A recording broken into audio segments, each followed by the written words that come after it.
Welcome back to The Breakdown with me, NLW. It's a daily podcast on macro, Bitcoin, and the big picture power shifts remaking our world. The Breakdown is sponsored by Nexo.io, Near, and FTX, and produced and distributed by CoinDesk. What's going on, guys? It is Sunday, May 8th, and that means it's time for Long Reads Sunday. Before we get into that, if you are enjoying The Breakdown, please go subscribe to it, give us a rating, give it a review, or if you want to get deeper into the conversation, come join us on the Breakers Discord. You can find a link in the show notes or go to bit.ly/breakdownpod. Also, as always, in addition to them being a sponsor of the show, I also work with FTX. So today we are getting back to the payment side of cryptocurrencies, with two opinion pieces from CoinDesk from the past couple weeks that relate to the importance of politically neutral payment systems. The first is from JP Koning and is called Why We Need Crypto Payments to Work. Crypto has always held out the promise of a payments revolution, but that revolution never happened. We're 13 years into the Bitcoin age, and there's only one store in my neighborhood in downtown Montreal that advertises that it accepts Bitcoin. I was passing by that store the other day and noticed that a vandal had crossed out the bright orange B written on the storefront, adding a non in protest. Why? The vandal didn't provide us with more information. But if I had to guess, it probably had to do with their opinions on the environmental implications of Bitcoin's security method, proof of work. Proof of work requires huge amounts of electricity, and in an age of global warming, there's no place for such an awesome display of energy consumption. This small example is illustrative of the crypto payments challenge. It's tough enough for crypto to gain acceptance as a payments network. The medium's inherent volatility and novelty are huge hurdles. Add to that concerns about crypto's effect on the environment, and getting the payments ball rolling becomes even more of a challenge. But even normies who don't care about crypto should want it to succeed as a payments medium. Cash is rapidly disappearing as a payments medium. The big winners are the Visa and MasterCard oligopolies. Every time someone deserts cash, the card networks get a little more powerful. As consumers, we don't often notice the few cents that the card networks extract from us when we pay with our debit or credit cards, but it leads to fantastic profits for them. Visa and MasterCard's returns on equity, 40% and 120% respectively, give testament to their wide oligopolistic moats. The average company's return is a meager 10 to 15%. There are a number of solutions to oligopolies, one of them being competition. If there are more payment networks fighting for market share, we consumers and the retailers we frequent can at least choose the cheapest one. And that's why it would be nice if crypto worked for payments. Alas, crypto usage has been mostly confined to relatively small confines of the speculative crypto economy, only leaking out once in a while to serve as a normie payments medium. These leaks may be slowly plugging up, too. Over the last year or so, activists have been trying to push the small advance that crypto has achieved in the payments realm into retreat. My neighborhood store is just one example. The storekeeper's internal dialogue must have gone after seeing their store window vandalized. Why bother accepting the odd Bitcoin payment when it attracts such negative attention? Last month, hundreds of longtime Wikipedia editors asked the Wikimedia Foundation to stop accepting cryptocurrency, the most popular reason put forth being its environmental sustainability. A few months before, Discord, a popular messaging platform, quashed rumors of a cryptocurrency integration after pushback from users concerned over energy use. The Wikipedia editor's vehemence stands in contrast to the tiny amount of crypto that Wikimedia has collected. According to Wikimedia, just 0.08% of its donations have been in crypto, mostly Bitcoin. The Wikimedia Foundation had little reason to say no to the activists. At 0.08%, crypto isn't proving to be very useful for accepting payments. Why bother pushing back? Had the activists campaigned for Wikimedia to stop accepting Visa, for instance, it'd be a complete non-starter. Visa has an advantage over crypto. It's already big, likely accounting for a decisive percentage of Wikimedia donations. That you can't say no to Visa, but you can say no to crypto, illustrates the crypto payments dilemma. Retail payments networks are notoriously difficult to bootstrap. It's the classic chicken and egg problem. For an individual to adopt it, a new payment option needs to be already useful, by being widely available and spendable at shops. But it can't be already useful if no one wants to try it in the first place. Making this paradox worse is that the card networks already have firm footholds. People have grown used to their plastic, and the incumbents use dirty tricks to enforce lock-in, like card reward points and no surcharge policies. The nut is made even harder to break by crypto's incredible volatility. Risk-averse new users are reluctant to try it. But the crypto world has evolved a response to volatility. Stablecoins are a type of cryptocurrency that is pegged to traditional fiat money, which makes them less intimidating for people to use. And so where regular crypto comes short, stablecoins at least stand a fighting chance against the MasterCard and Visa oligopolies. Unfortunately, stablecoins are built on energy-intensive proof-of-work blockchains, which opens them up to the growing environmental critique. Given the already difficult chicken-egg payments problem being faced by stablecoin issuers, the last thing they need is for card users to come up with one more excuse not to give stablecoins a try. Mozilla's recent reappraisal of its crypto acceptance policy provides a good example of how I hope the debate evolves. In January, Mozilla, the nonprofit organization that makes the Firefox web browser, decided to temporarily pause cryptocurrency donations to see how crypto fits with our climate goals. This month, Mozilla announced its new policy. Rather than closing the door on crypto, it came up with a more nuanced solution. Mozilla won't accept proof-of-work coins, but it'll accept proof-of-stake cryptocurrencies it sees as less energy-intensive. If Mozilla's more welcoming policy is emulated, and one hopes it is, it offers stablecoin issuers a window. But this window comes at a price. If stablecoins are ever going to compete in a meaningful way with the card networks, they need to disassociate themselves from proof-of-work. That may mean avoiding expansion of proof-of-work blockchains. At the worst, it means helplessly waiting while the proof-of-work chains on which they already exist, like Ethereum, switch over to less energy-intensive security methods. Removing as much ammunition as possible from critics will make the already difficult chicken and egg payments problem a little easier for stablecoins to solve. We need them to win, though. Visa and MasterCard aren't getting any less dominant. All right, back to NLW here.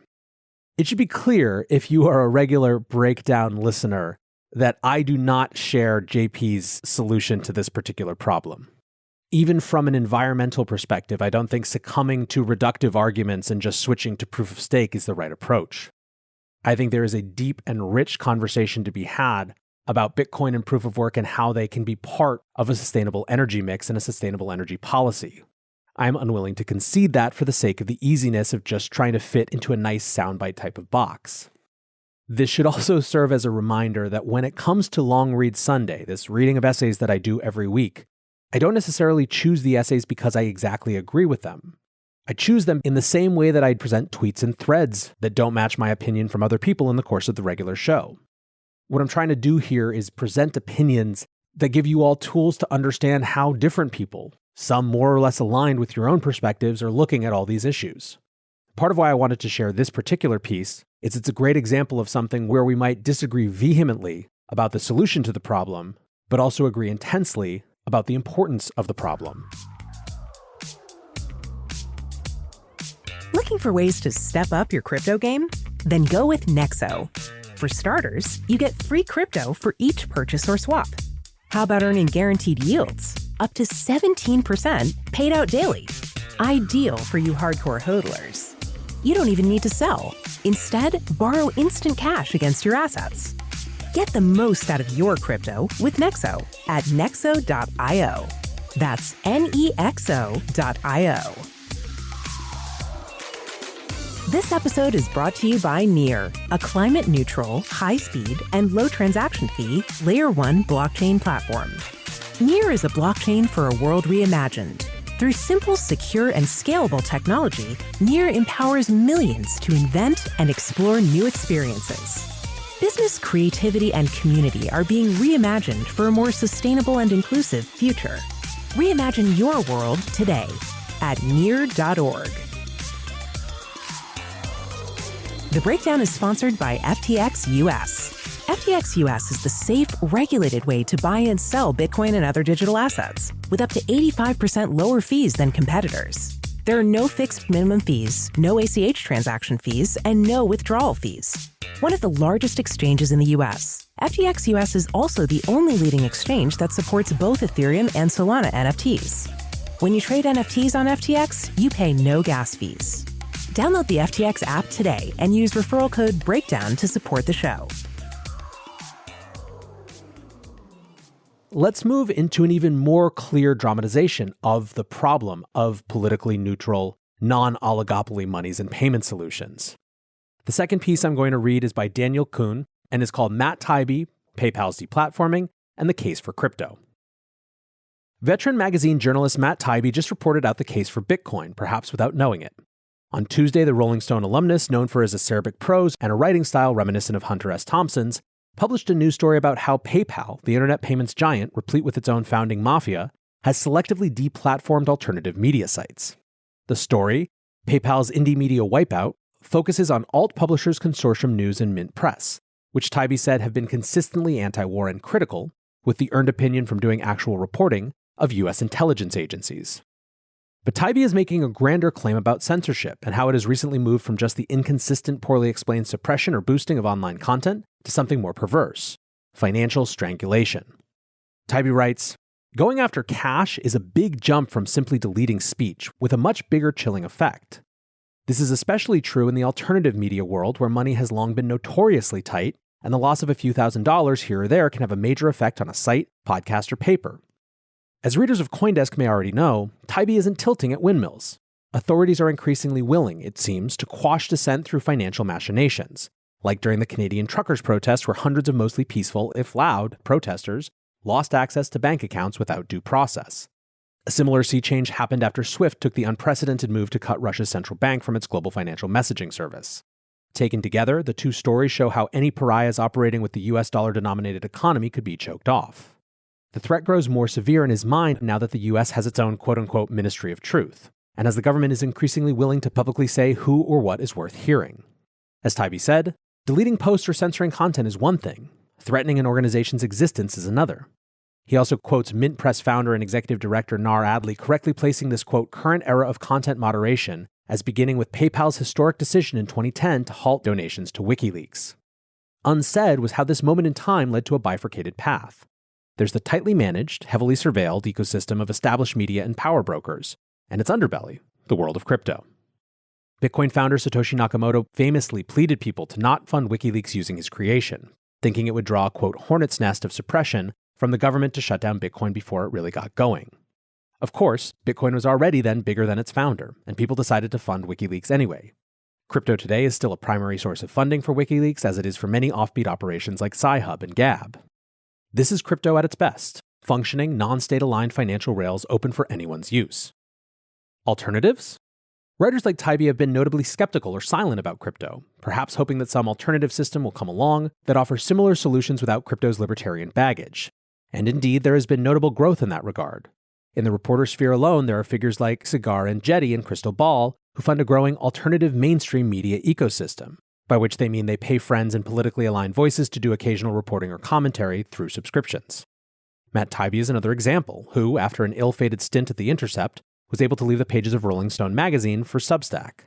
Insofar as Enjeti, Ball, Tybee, and others still have to clear their paychecks in dollars, however, they still might find similar financial exclusion, or at least the threat of it. Substack has owners and investors, and though the email platform seems committed to allowing a diversity of writers to use its financial system, ultimately they only have their reputation to fall back on. The world waits for when it will finally be attractive enough to cash that in. There is a sense that all of this could blow up in the establishment's face, that in seeking to diminish or destroy critics, it could instead be directing them support if viable alternatives exist. The Streisand effect was in play recently, with some $25,354 in donations flooding to Consortium News after its PayPal was cut. That may be nearly halfway to Consortium's $60,000 spring pledge drive, but something tells me it needs something a little more sustainable. Crypto comes with its own problems. Its environmental footprint, its weird politico-economic cults, its never-ending series of Ponzi-like schemes, and I'd be thrilled if its use was kept to only the marginalized, only those who need it most, rather than onboarding the world. But it's not for me to say who should or shouldn't use it for what today. That's its strength, and hopefully it will be there for anyone when they need it. Crypto needs your support today, if only in your mind, and hopefully before you need to scramble to learn how to use a Bitcoin wallet. As I was reading Daniel's piece, I got my Epsilon Theory premium subscription letter from Ben Hunt, and it was a rerun of his piece Bitcoin TM. It's from about a year ago, and in it he warned that Wall Street was just turning Bitcoin into another casino game, and the true purpose, this outside-the-system purpose, was going to be lost. On the one hand, that's true. Bitcoin and crypto are being integrated into Wall Street more than ever.